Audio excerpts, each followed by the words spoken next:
Bom, eu vou mostrar para vocês agora como que tira uma proteção aqui do escape da Zig, da Dafra, para deixar estilo roncar, escapamento roncar. Bom, primeiro eu vou mostrar para vocês o original, como que é o som dela.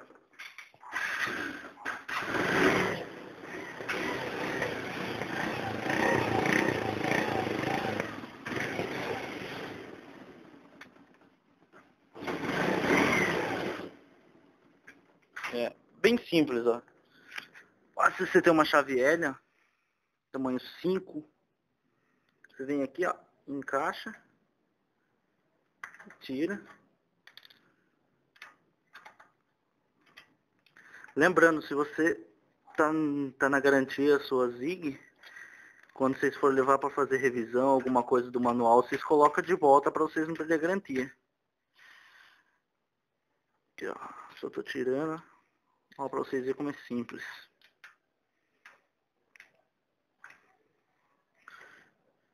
Felizmente, parece até que eles fizeram isso só para você modificar a sua moto, porque é muito simples. Bom, para não perder os parafusos, você vem e coloca de novo os parafusos nos lugares e guarda só essa peça. Beleza? Bom, e agora você vê como fica aí, ó. Eu não vou colocar os parafusos só para demonstrar para vocês, ó.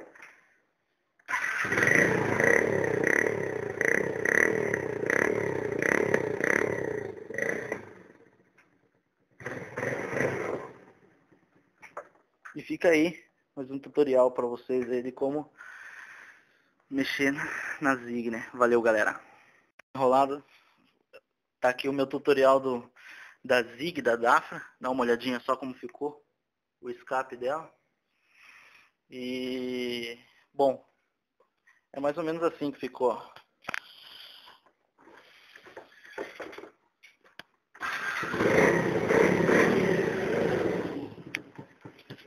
Aí no começo do vídeo eu tava mostrando pra vocês como que tirava. É bem simples, né?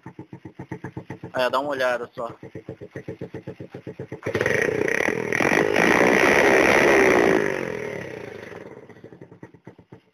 É mais ou menos assim. A gente se vê no próximo tutorial. Valeu, galera.